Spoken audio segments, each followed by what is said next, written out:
All right, listen. The whole YouTube welcome thing, I don't think I'm ever really going to have like that signature intro and that signature like goodbye, if you will. Because to me, it gives very much like Disney Channel. I'm Lydia Howard and you're watching Disney. And you're just like, I don't know, maybe in the future I will have something. But for now, hey y'all. Welcome back to my channel. If you're new here, my name is Lydia and I hope you subscribe. And I'm gonna be honest with you, today I'm a little bit nervous, okay? I'm used to doing vlogs. I feel like that's very fun, even though I'm still trying to find my not even necessarily niche, because I like to talk about any and everything. I'm still trying to find my style, okay? So I'm comfortable with vlogs, that's perfectly fine. But when it comes to like this face-to-face interaction or camera-to-face interaction, if you will, I don't like it. I get nervous. I feel like I look awkward. I overthink it. I'm trying to think of like what I want to say or what I should say. And then it starts to feel scripted, but I'm really doing that because I don't want to go on a tangent, and then my mind goes everywhere. And now I'm talking about things that wasn't even relative to what the topic is supposed to be. And then I can't remember the point that I left off at. And then I start being repetitive. Is too much, but I'm gonna give it a try. Okay, so bear with me. So today I want to talk about basically preparing yourself for the new year. Okay, an October reset, if you will, the final stretch. Let's talk about it.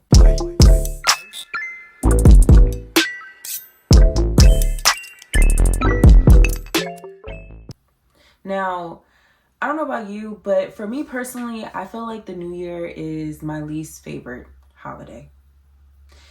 Normally, people are excited for the new year. It's time for them to have a new slate, new beginnings, right?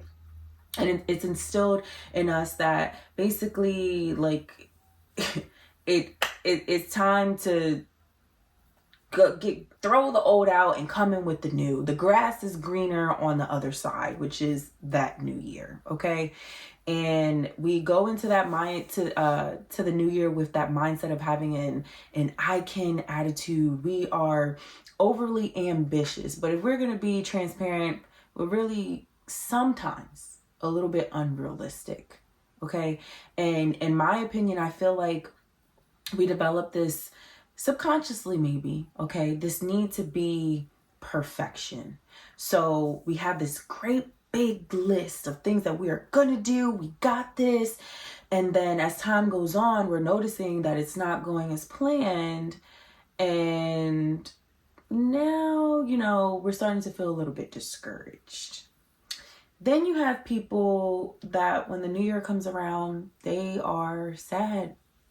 It's a very delicate holiday for them. They feel very fragile. They are just not looking forward to it at all. And some people, they're even depressed. There is this thing called New Year's depression, where gearing up into the new year or even a couple days afterwards, people really get depressed. And there's also this thing, I think it's called the broken promises effect. So basically it's what I just said. You set yourself with these high expectations, and now you have this mindset that you are supposed to be somewhere that you're not. You're having all these negative feelings, thoughts, moods, and it's just messing you up physically, mentally, spiritually, electronically, and not electronically.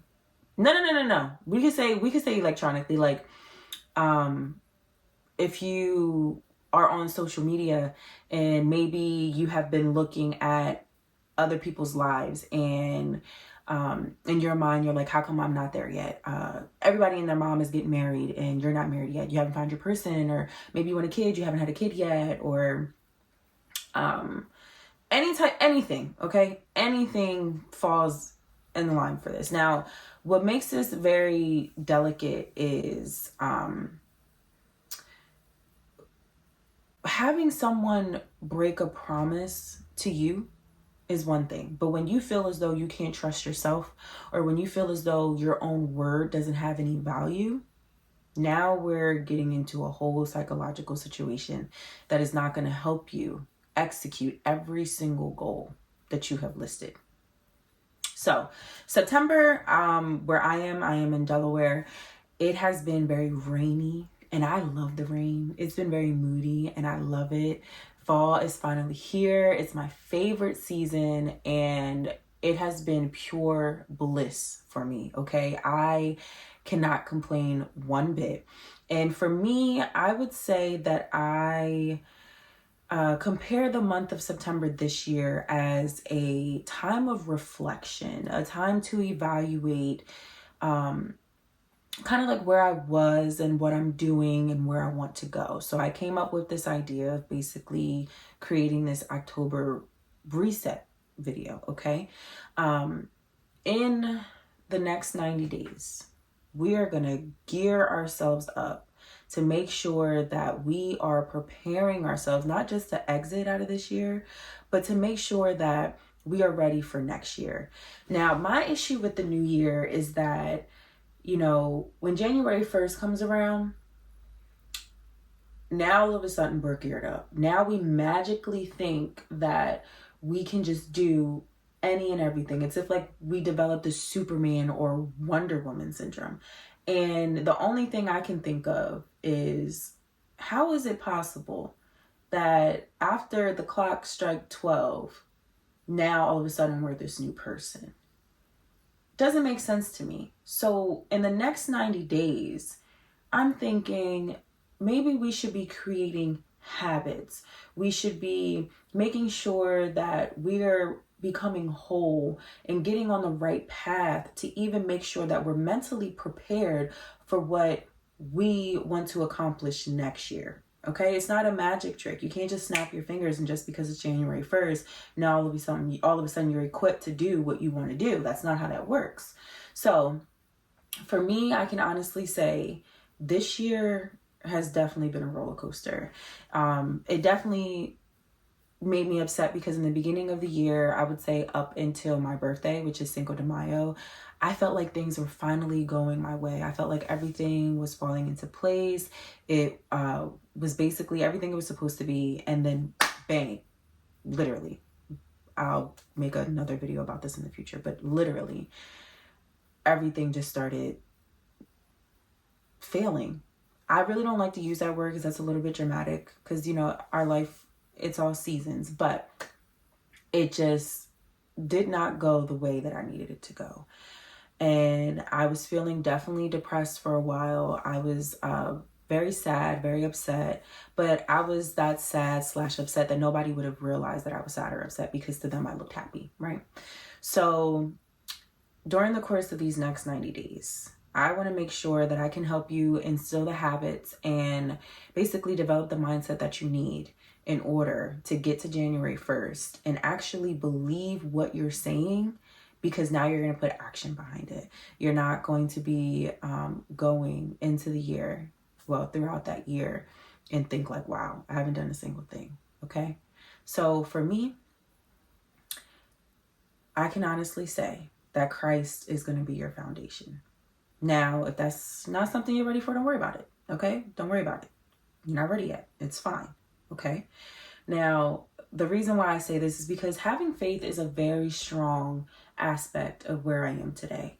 You know, it definitely helps me in having a clear mindset, not having that brain fog. It also helps me in having a whole nother community and having people that I can also rely on that believe in the same things that I believe in. So that way, when I feel as though I'm falling short, I still have people that can be in my ear or show up for me and just basically tell me like, hey, don't lose sight of what you believe in, right?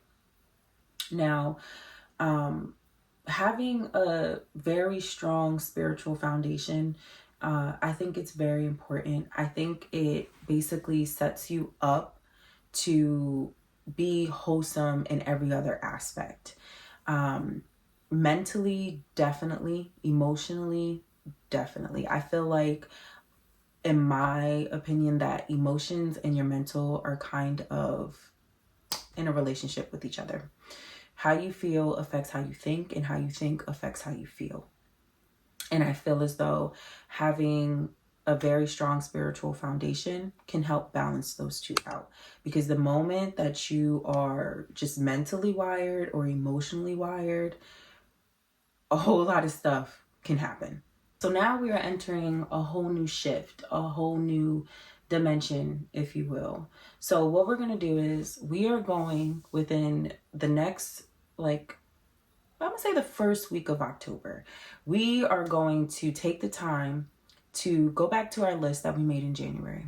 We're going to look at the things that we have, and we're going to pick a couple things that we can realistically execute within the next 90-day period. Now, this is not a time for you to cram in, everything or anything, because we didn't do it within the 12-month time span that we thought we would. Okay. I want to change your mindset from being, the lack of time we have, to understanding that you have to grasp the time that you have left. So you're going to go ahead and gear up. You're going to take a couple of things off of that list. Even if it's one thing, think about what you can realistically handle, okay? You're going to go ahead and grab something. I want you to come up with a plan. You're going to develop milestones or mini goals within the 90-day period that you are going to target, that you are going to hit, that you are going to execute, okay? 90 days is a long time, a very long time. If you had gym goals, do you know how much your body can change in 90 days, yet alone 30? Do you know? Do you realistically know? You said that you were going to lose 50 pounds this year. I'm not saying that you'll lose 50 pounds in 90 days. It might be possible, it might not be, but I don't know. Everybody's different. But the least that you can do is realistically give it an effort. Don't sit here and tell yourself, oh, well, it's already October, so I'm just going to wait for next year at this point. The holidays are coming, and you stop it. Okay. Because if you really want to do it, you would do it. And right now I'm telling you to do it. So we're going to do it. Once you go ahead and create that list, you create your milestones, develop that plan and the pathways for you to go ahead and execute, you're going to stick to it. That little voice in your head is so much louder than 1,000 people in one room. It's so crazy how that one little voice makes such a difference. That one little voice in your head, your conscience. You ever feel like it be bullying you? Like, you just be sitting there thinking to yourself, like, this is too much. And most of the time, the reason why that little voice can feel like it's too much and you feel like your conscience is on overload is because you're not preparing yourself. You're not allowing yourself to grow and to strengthen into the Superman and the Wonder Woman that you want to be. And you're just basically trying to go into a race without warming up. Okay? I ran track in high school. I ran track in college. Imagine running a 100-meter dash, 200-meter dash, the 400, the 800, anything, and you did not warm up. You're going to pull a hamstring. You're going to hurt something. And that's exactly how life is. You have to warm up. You have to practice. You have to prepare yourself. The good thing about this race is that it's you against you. You're always going to finish first as long as you put the effort. Some of y'all don't even make it to the finish line because you count yourself out. But the only reason you're counting yourself out is because you didn't warm up, you didn't prepare. And it's very important to have the tools that you need in order to finish a race. When you think about a race, when you think about like the 400 meters, you have the turn, the straightaway, the turn, and then the final stretch, okay? this is where we are right now. And anybody that ran track knows that that final stretch can make all of a difference. You got people that get tired. You have people that may get a little bit cocky and think that they got it. So now they're not trying as hard because they feel like they got it in the bag.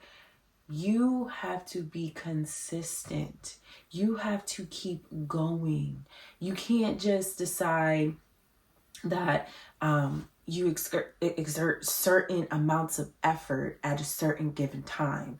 It has to be consistent because it's a habit, right? You know how many times I've been at a track meet and all you hear is woo, woo, woo.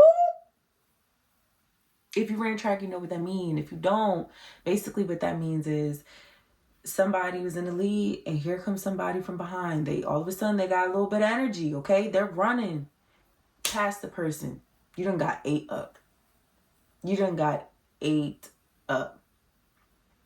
And you don't want 2024 to eat you up. You want to devour it.